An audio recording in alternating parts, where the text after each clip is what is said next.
আর কতক্ষণ এখানে ঘোরাফেরা করব? চলো এবার বাড়ি চলে যাই। হ্যাঁ বাড়ি তো যাবো, তার আগে ভাবছি তোমাকে নিয়ে একটু ডক্টরের কাছে গিয়ে একটু চেক আপ। না, চেক আপের কোনো দরকার নেই, আমি এমনিতে ভালোই আছি। আর চেক আপ করাতে হয় একদম ডেলিভারি আগে করাবো। হ্যাঁ তো তোমার কোনো কিছু মনে হচ্ছে না? কি মনে হবে? একদম স্বাভাবিকই আছো। তুমি খাবে নাকি স্পিড নাও? না না না, তুমি খাচ্ছ, হ্যাঁ তুমি আচ্ছা খাও। আমি খাই। হ্যাঁ ভালো আছে বুঝছো, স্পিডটা একটা লোক আমাকে দিল বুঝছো, বললো যে কে যেন আমাকে দিছে খাওয়ার জন্য, তো খাচ্ছি, ভালোই আছে, এমনিতে কোনো খারাপ কিছু নেই। খাবে নাকি নাও? না না, তো তুমি আসলে তোমার ভিতরে কোনো কিছু হচ্ছে না? কেন আরিফ, কিছু কি হওয়ার কথা ছিল? না আসলে, আচ্ছা বাদ দাও, চলো। না দাঁড়াও, কেন কিছু হচ্ছে না, কেন আমি ঠিক আছি, এগুলো শুনবে না? আরে কি কি বলছো, শোনো না না, একটু শোনো, একটু শোনো কি হয়েছে, একটু শোনো। ম্যাডাম আপনি এটা খাবেন না, ঠিক আছে? কেন খাবো না? আমি কি বলছেন, আপনি কে? আরে আমি কে সেটা আপনাকে পরে বলতেছি।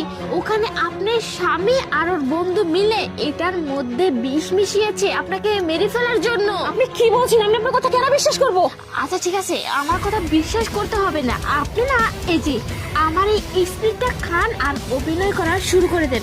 একটু পরে দেখবেন আপনার স্বামী আপনাকে জিজ্ঞাসা করবে যে আপনার কিছু হচ্ছে কিনা, তখনই আপনি বুঝতে পারবেন যে আসলে সত্যি কিনা। বুঝতে পারছেন?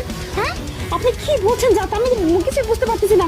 ম্যাডাম, ওই দেখুন আপনার স্বামী আপনার জন্য ওয়েট করতেছে, আপনি এটা খেয়ে নাটকটা করতে থাকুন। আর আমি নিজের চোখে দেখছি আপনার স্বামী আর ওর বন্ধু মিলে এসব মিলিয়েছে। ম্যাডাম এত কথা না, আপনি ওখানে যান, আমি চলে গেলাম, ঠিক আছে? আচ্ছা ঠিক আছে। আচ্ছা কি খুব অবাক হয়ে যাচ্ছ তাই না? আমাকে স্পিডের মধ্যে বিষ মিশিয়ে মারতে চেয়েছিলে তাই না? না না, একটা কথা আছে না, রাখে আল্লাহ তো মারে কে?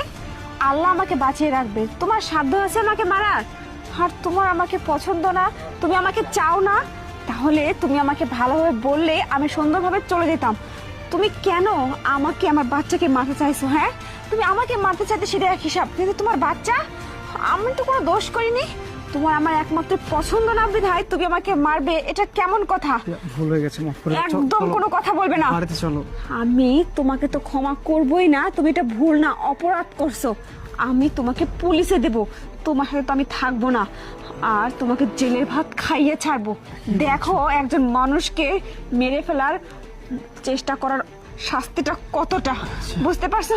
তোমাকে দেখেও আমার ঘৃণা লাগতেছে। ছি, তোমাকে প্লিজ মাফ করে দাও। একদম কোনো কথা বলবে না। আমি এখনই থানা যাব, গিয়ে তোমার নামে কমপ্লেন করব, তোমাকে আমি অ্যাটেম্পট টু মার্ডার কেসে ফাঁসাবো। দেখো আমি তোমার সাথে কি করি।